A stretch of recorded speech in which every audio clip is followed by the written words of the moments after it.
Baik, terima kasih. Selamat malam para teman-teman semua. Perkenalkan, saya Irza Mawardi dari mahasiswa Teknik Industri Binus Online dan rekan saya ada Muhammad Fikrulani dari Teknik Industri juga.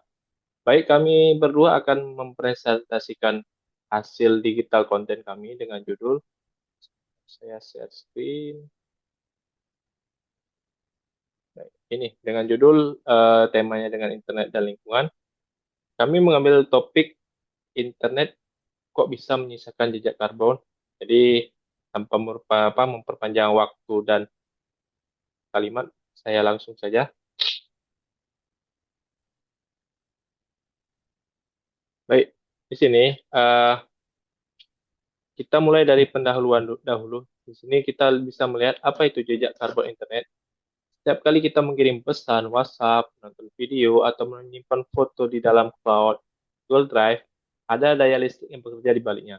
Dan dari listrik itu banyak terdapat atau berasal dari bahan bakar fosil.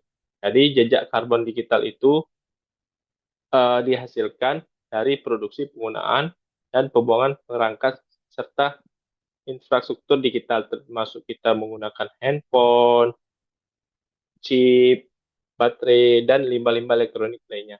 Di sini kami menyimpulkan bahwa sekitar ekuivalen 3,7% dari emisi karbon global berasal dari sektor digital. Oke, next. Nah, gambaran umum, dari mana asal emisi itu? Yang pertama, dari pusat data. Jadi, kita kan selama ini menggunakan perangkat elektronik berupa handphone. Jadi, selama 24 jam per 7 hari, itu kita selalu menggunakan namanya pusat data. Jadi, dalam server yang menyimpan data proses tersebut, jadi kita selalu menggunakan atau menghasilkan emisi tersebut.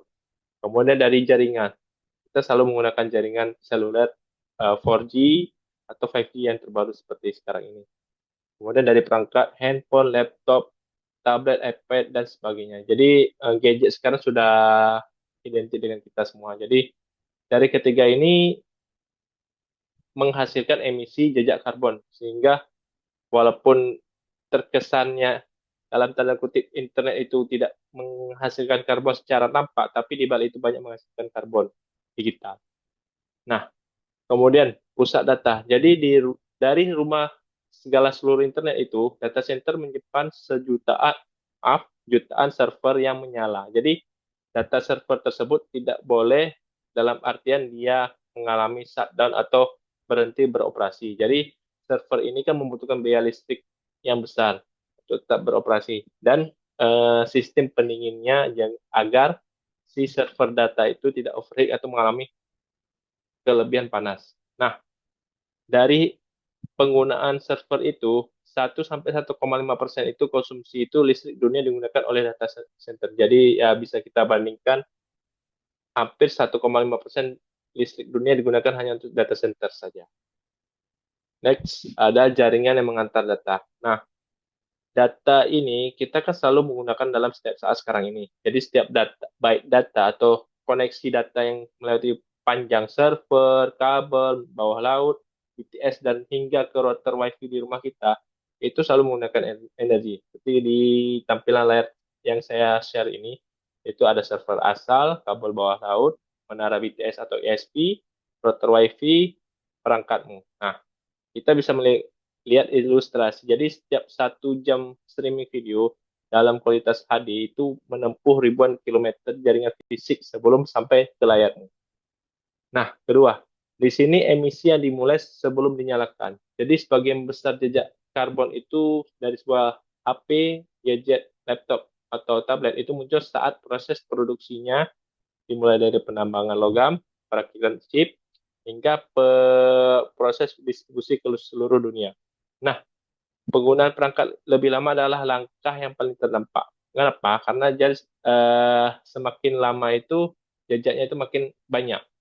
Seperti yang saya di share screen ini bisa dilihat estimasi total jejak karbon perangkat kilogram CO2 ekuivalen sepanjang siklus hidup. Nah, di sini kita bisa melihat monitor atau televisi itu paling tinggi, disusul dengan laptop dan smartphone atau handphone.